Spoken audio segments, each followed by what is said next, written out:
नागपूर जिल्ह्यात कळमेश्वर, सावनेर आदी तालुक्यात दिनांक 10 फेब्रुवारी रोजी रात्री अचानक झालेल्या अतिवृष्टीमुळे सावळी बुद्रुक, झुणकी आणि सिंदी या शिवारातील शेतकऱ्यांचे संत्रा, मोसंबी, कापूस, गहू आणि हरभरा या पिकांचे मोठ्या प्रमाणात नुकसान झाले असून प्रशासनाने पाहणी करून शेतकऱ्यांना तात्काळ नुकसान भरपाई मिळण्यासाठी आर्थिक मदत करावी अशी मागणी शेतकऱ्यांनी केली आहे।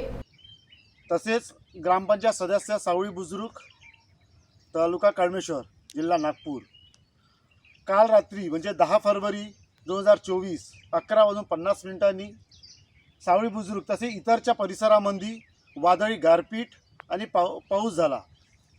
त्यामुळे या गारपिटीमुळे व वादळामुळे येथील संत्रा बागायतदाराचे तसेच गहू उत्पादक, चना उत्पादक शेतकरी, कापूस उत्पादक शेतकऱ्यांचं खूप मोठं नुकसान झालं आहे। तुम्ही पाहत असाल या संपूर्ण बगीच्यात संत्रा अस्ताव्यस्त पडलेला आहे। त्या गारपिटीमुळे व वादळामुळे झालेलं नुकसान आहे।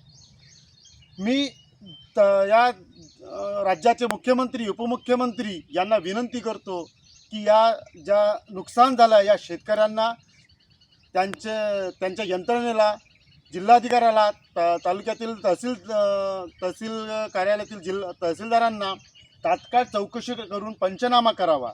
तसेच तात्काळ या शेतकऱ्यांना या नुकसान भरपाई उपलब्ध करून द्यावी। हेक्टरी 1 लाख रुपये तरी या शेतकऱ्यांना मिळालं पाहिजे, अशी एवढी चौकशी करून मिळालं पाहिजे।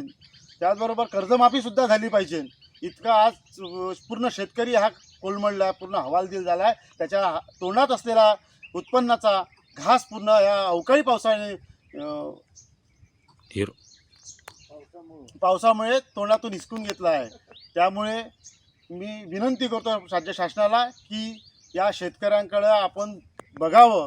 आणि आज मला असं वाटतं की मुख्यमंत्र्यांचा आज रामटेकला दौरा आहे, तर रामटेक दौरा संपून या गावातील गारपिटांचा त्यांनी आढावा घ्यावा, यंत्रणेलाही कामी लावावं आणि तात्काळ या सगळ्या सूचना देऊन पंचनामे करून शेतकऱ्यांना लवकरात लवकर मदत मिळावी हे विनंती करतो। नमस्कार, मी सरपंच सावळी बुद्रुक प्रेम वसंतराव राऊत।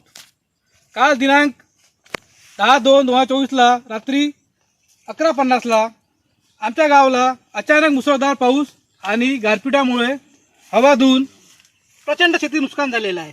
आम्ही सध्या अलीरावजी खंडागळे यांच्या शेतामध्ये आहे।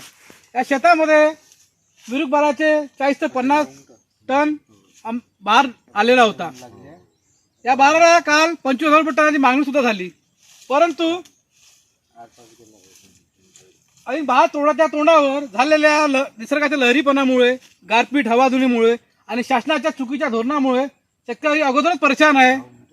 त्यात पुन्हा असला शासना ऐन पीक निघायच्या टायमावर हा आमचा संपूर्ण बेल्ट संत्रा, चना, कपास यासाठी प्रसिद्ध आहे। एकदम पीक कापण्याच्या तोंडावर निसर्गाने केलेला लहरीपणा, त्यामुळे शेतकऱ्याचं खूप नुकसान झालेलं आहे। या शेतकऱ्या जवळजवळ 4 ते 5 लोक नुकसान झालेलं आहे।